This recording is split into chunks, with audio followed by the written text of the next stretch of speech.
We know that Realme likes to launch too many phones every year, and 2020 is no exception at all. Just recently, the Realme 7 and Realme 7 Pro launched in the Indian market, and the company is soon launching these phones in markets outside of India.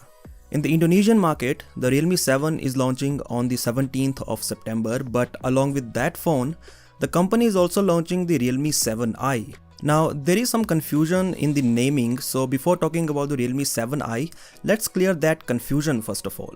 The Realme 6i that launched outside of the Indian market came to India as the Realme Narzo 10, and the Realme 6i, which is currently available in India, launched as Realme 6S in markets outside of India.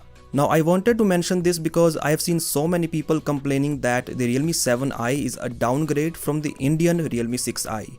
So in short, the upcoming Realme 7i is actually the successor of the Narzo 10. In fact, we already know that Narzo 20 series is launching soon, which means the Realme 7i could launch as Narzo 20 in India. Anyways, we already know everything about the Realme 7i because not only the specifications have leaked, but also the phone has been listed on an e-commerce website, revealing all the color options and the design. So talking about the design first, it is very similar to the Realme 7 series because the Realme 7i has the same single hole punch cutout for the selfie camera and a rectangular camera module on the back which has quad cameras in it. There is a different pattern on the rear panel, and also the fingerprint scanner is there on the back as well. There is a USB Type-C port on the bottom along with the headphone jack. Talking about the specifications now, the Realme 7i has a 6.5-inch LCD with 90Hz refresh rate and 720p resolution.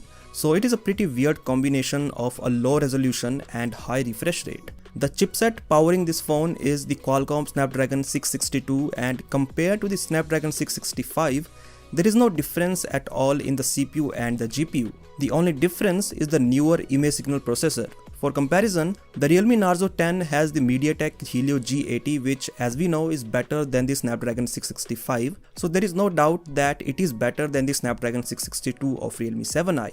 So it is a strange decision by Realme to go for a less powerful chipset.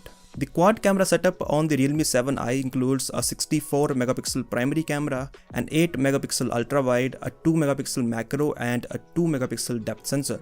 There is a 16 megapixel camera for selfies. Finally, Realme 7i has a big 5000 mAh battery and 18 watt fast charging support. Now there is no information about the price of the Realme 7i, so if it comes to India as the Narzo 20, then what do you think the price should be? Do let me know your opinions in the comment section below. I'll catch you in the next one.